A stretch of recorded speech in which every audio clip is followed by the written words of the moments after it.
So how I went through spending hours editing and recording videos to just do it within an hour. Well, here's the plan and the tools I use, or how I got there is, in the beginning, I didn't know anything about recording, about cameras, about editing, nothing. So I went through a whole process, and I was always looking for tools that helped me doing it more efficiently. The most I struggled with was the recording software that allows you to screen record at the same time, and where you can change very easily between things. That's what I did, and ended up with OBS in that case. And also what I found out that you need to spend some amount of money that helps you creating, drafting, editing your videos too.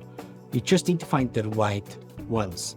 As everybody has done with CapCut, because I loved all the stickers and things they have included in there. But for example, it was terrible exporting the videos, so no go. Second was the Filmora. Great usage, offered a ton of things, but the drawdown was, it was slow, it was sluggish, and although it offered tons of additions and plugins and stuff, it didn't work out very well.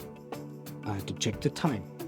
So what I use nowadays is tool like I've mentioned in one of the past videos, like Descript or FireCut the AI, to edit my videos much faster and easier.